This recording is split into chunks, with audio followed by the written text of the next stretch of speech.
Weedeater won't start, pull after pull, and nothing? Don't throw it away just yet. But how do you go about fixing it? In this video, I'll walk you through some simple steps to diagnose this unit to be able to fix it. Let's get started with the obvious. Check the kill switch. Make sure it's in the right position. You wouldn't be the first person that had it in the wrong position trying to start it.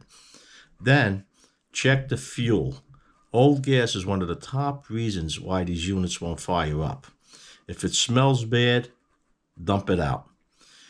If you're not sure, pour some into a clear container to see if there's any water in it. If you're still not sure, just dump it out and put some fresh fuel in there, either 40 to 1, 50 to 1, whatever your owner's manual recommends for you to use. Next, let's check for spark.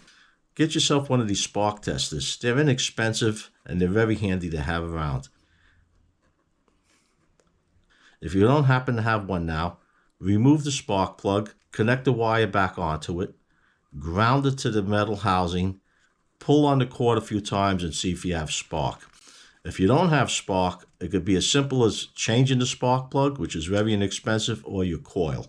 Put a new spark plug in and see if that works. If you have spark and you have fresh fuel, now's the time to check the air filter and the carburetor. Air filter is simple enough. Take a look at it. If it's dirty, change it. Before you start taking your carburetor apart, get yourself some carb cleaner or some fuel. Spray a little bit into the carburetor throat and try starting it. If it kicks over, now you know you have a problem with fuel delivery. Check your fuel lines, see if they're cracked, if they're leaking. Check your primer bulb, see if that's sucking up fuel. If it's not sucking up fuel, your unit won't start. And also, pull the fuel line out of the tank and make sure your filter's on it. If that filter's on it and it's dirty, change that filter.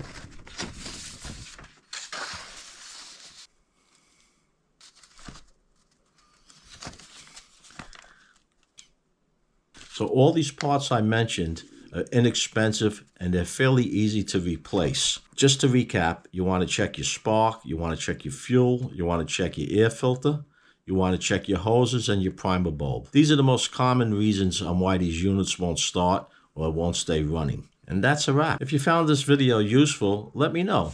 Give it a like. It does help. And if you haven't done so already, subscribe. Hit that Joe Z icon. And not to miss my new videos as I upload them, be sure to ring that bell. Until next time, stay safe.